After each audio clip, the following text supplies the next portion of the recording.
Olá, você está no MangakaCast, o podcast do mangaka.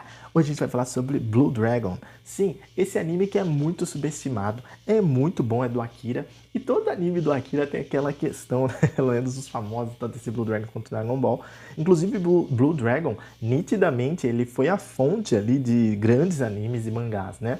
Então dá pra ver que, por exemplo, Aladdin, Mag e principalmente Yu-Gi-Oh! Tem bastante Dragon Ball, óbvio, tem bastante referências de roteiro e de desenho, e de trilha, e de jeito de animação, muito parecido mesmo. Então tem uma base ali, né?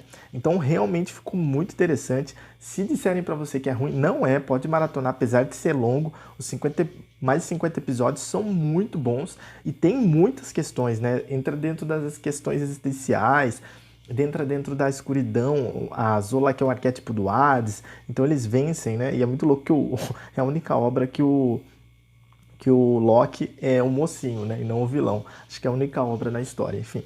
Por quê? Inclusive ele começa como vilão, né? E depois ele vira, entre aspas, o mocinho ali, porque na realidade para derrotar ali, né? E isso tem uma questão muito interessante. Por que chama Blue Dragon? Na realidade, esse dragão azul ele é o Baal, né?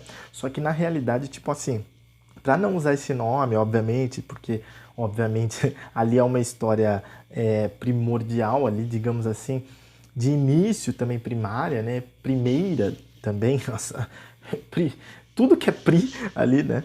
E aí, tipo assim, então na realidade o que acontece é que naquela época ainda não existia praticamente nada, estamos falando da criação, né? É depois da criação da época que não tinha noite, né? Então, quer dizer, estamos falando de sabe-se lá quantos anos atrás. Então, possivelmente é um exemplo, por exemplo, sabe-se lá quantos mil anos atrás dessa história. Então, nessa época ainda não existia, digamos assim, um bem e mal muito nítido, né? Tanto que os seres ali que usados, entre aspas, seriam os heróis, que trancam a escuridão ali, né? Eles na realidade depois foram conhecidos como demônios, né? A maioria. E como seres dali do mal e tal, e que tem que fazer pacto e tal. E você vê que na época, assim, eles eram a sombra, eles não eram ainda nem seres soltos que depois tinham que fazer. Então, você vê que doideira, né? Então, essa história é muito inteligente. O Akira foi realmente certeiro em achar esse roteiro, em fazer esse roteiro, em fazer uma animação grande que ficou muito gostosa de acompanhar. É leve, claro, não é tão leve, mas é leve. E então dá para todo mundo assistir normal.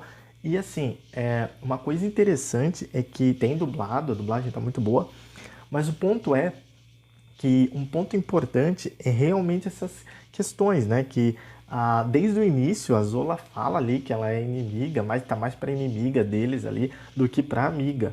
Mas veja que não tem como, até o final ali, eles ficam tentando segurar a mão, né, para não derrotar a Zola, porque ela foi quase o anime inteiro amiga deles e líder deles, vamos por assim.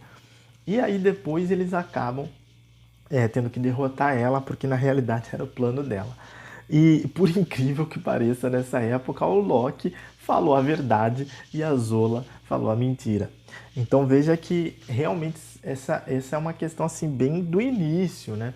Se trata ali bem do início, né? Tem um antropólogo também, que é o general ali do Loki e tal. Você vê como hoje em dia um antropólogo em sua consciência nunca ia ser general do Loki, né? Então veja que é uma questão mesmo que o mundo lá no comecinho, antes de ter bem e mal, antes de ter vários separatismos, escolhas, essas coisas, né? E uma questão também muito importante que o anime termina nessa questão é a questão do amadurecimento, né, do personagem principal. Todo mundo fica até espantado.